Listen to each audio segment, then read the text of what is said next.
Saudara-saudariku yang terkasih, jangan takut adalah tema yang mau saya angkat dalam permenungan di hari Minggu biasa yang ke-12 ini. Saudaraku, rasa takut adalah pengalaman manusiawi kita yang semua orang pasti pernah mengalami. Mungkin dulu, sekarang, ataupun nanti. Tetapi pertanyaan penting bagi kita, apa yang kita takuti dalam hidup? Ada yang takut karena takut kemiskinan, takut tidak dihargai, takut hilang jabatan, takut dimusuhi oleh orang, takut dibenci oleh orang lain, dan berbagai macam ketakutan-ketakutan lain yang seringkali membuat waktu kita banyak habis untuk memikirkan bagaimana kita bisa keluar dari rasa takut itu. Meski demikian, kadangkala kita merasa paling tangguh dan merasa bahwa saya tidak takut dengan apapun. Namun di saat cobaan itu datang, penderitaan itu datang, kadang lalu kita putus asa. Kita lari menghindar, mengabaikan keyakinan yang sudah kita bangun selama ini. Mengapa demikian? Karena kita takut kehilangan apa yang kita sukai, kita takut kehilangan apa yang menyenangkan hati kita. Ketika kita beralih untuk mengikuti apa yang kita mau, apa yang kita senangi, kita bisa saja jatuh dalam dosa. Dan itulah yang dialami oleh Adam dan Hawa ketika mengikuti keinginan hati mereka, tergoda oleh bujuk rayu, lalu kemudian mereka jatuh di dalam dosa. Saudara-saudariku yang terkasih, sabda Tuhan hari ini, terutama dalam bacaan Injil, mengisahkan tentang Yesus yang mengutus para muridnya. Dia memberi pesan kepada mereka supaya jangan takut. Dan dalam Injil ditegaskan 3 kali Yesus menyebut janganlah kamu takut kepada para murid, sebagaimana kita dengarkan dalam bacaan Injil.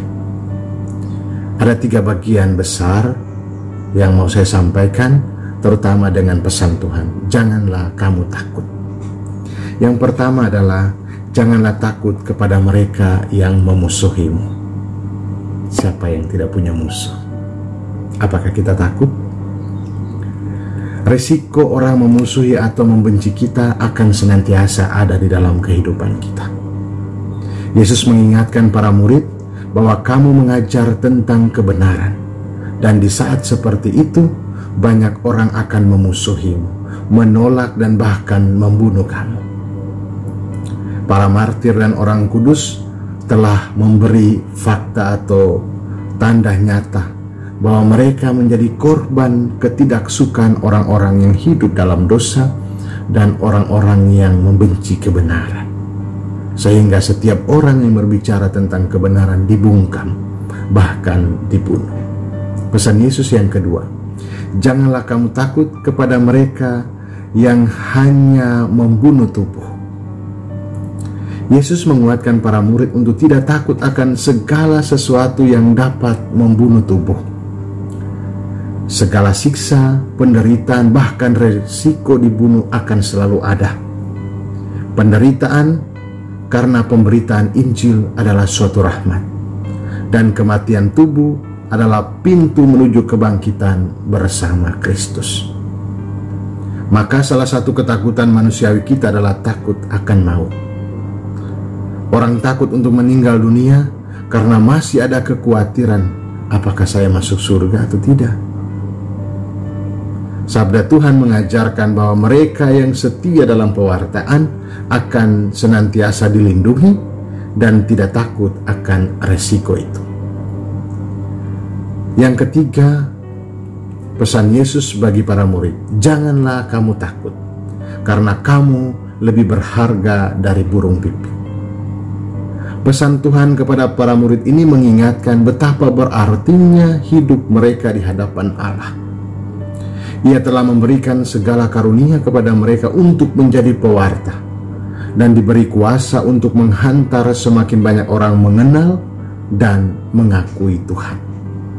Rasa minder, kurang percaya diri seringkali menghambat untuk mewartakan kebenaran, dan bahkan rasa takut membuat orang lalu bisa menyangkal Tuhan di hadapan sesamanya. Saudaraku yang terkasih, sabda Tuhan mewartakan tentang kasih karunia Allah yang begitu besar kepada umat manusia, kepada kita semua yang berdosa, supaya jangan takut. Ia memberikan rasa tenang dan damai dan melepaskan mereka semua, para murid dan kita, dari rasa khawatir, rasa takut, rasa cemas akan segala resiko yang akan dihadapi. Saat kita takut karena banyak orang memusuhi kita, ingatlah pesan Tuhan dalam kitab Yeremia yang kita dengarkan dalam bacaan pertama.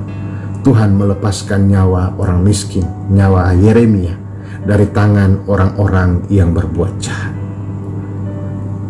Tuhan melindungi sehingga musuh tersandung jatuh dan menjadi malu.